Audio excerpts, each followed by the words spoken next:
All right, guys. So we started exploring Act 2 on Monday in class, and a couple of you guys have been asking me questions via BBIM based on the balcony scene and some of the content. So I'm actually going to teach this. I'm going to create this PowerPoint. We're going to teach this. But what is the best pickup line you've ever heard?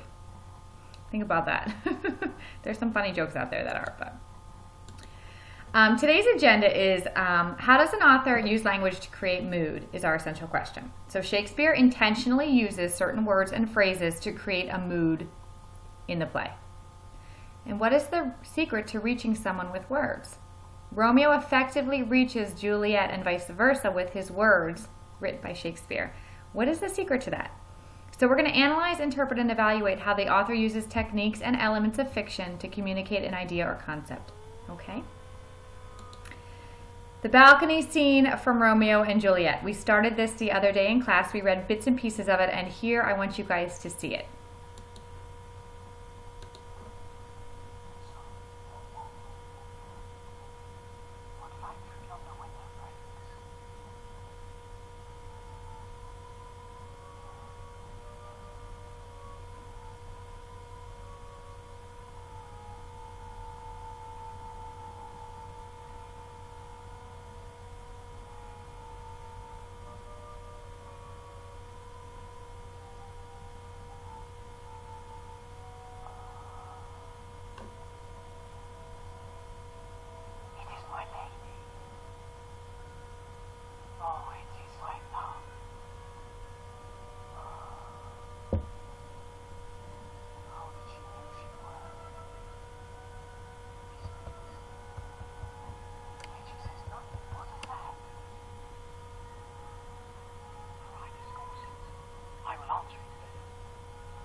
Okay, so we talked a little bit about in class how she didn't realize she was speaking to the heavens, and she didn't realize that Romeo was staring at her and taking all this in. So you see that in action here, played out on the balcony scene, and I'll continue. Henceforth, I never will be Romeo. What man art thou, that thus bestrained in night hast sunk us from my counsel? By a name I know not how to tell thee who I am. My name, dear saint, is hateful to myself, because it is an enemy to thee. Had I written, I would tear the word. My ears have not yet drunk 100 words of that tongue's utterance, yet I know the sound. Art thou not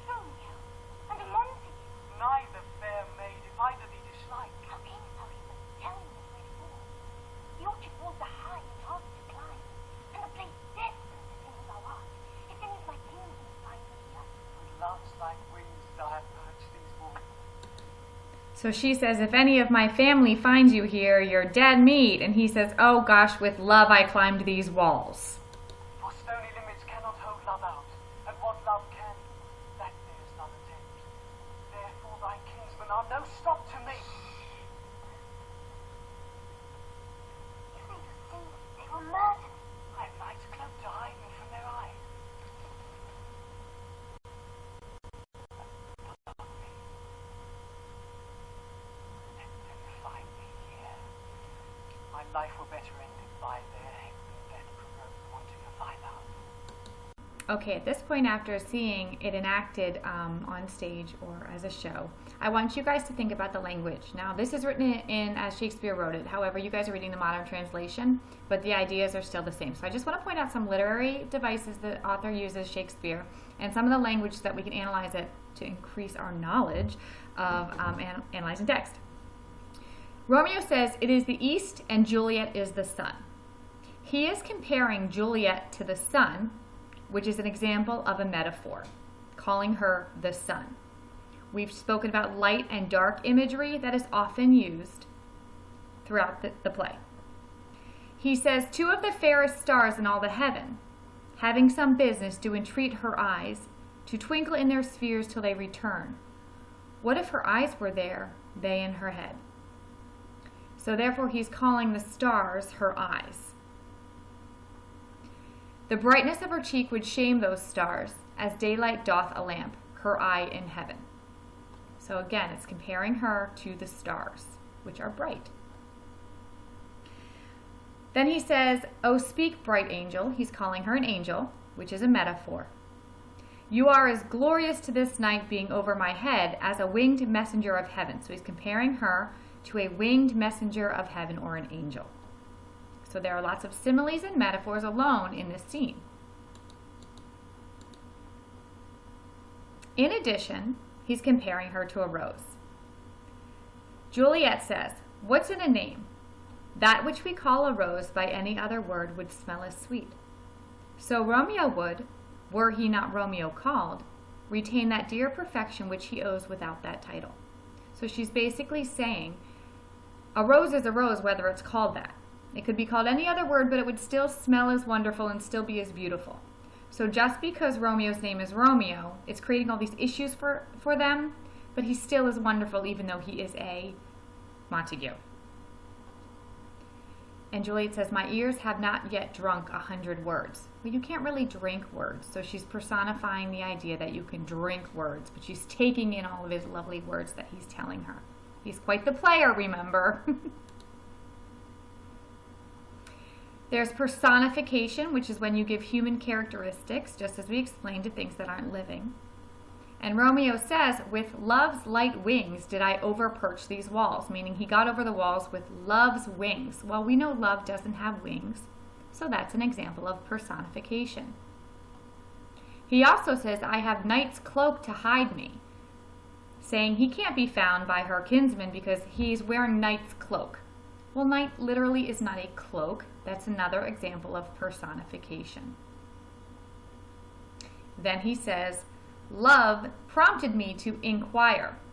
He lent me counsel and I lent him eyes." So love is giving human characteristics. Love never prompted him to ask for her.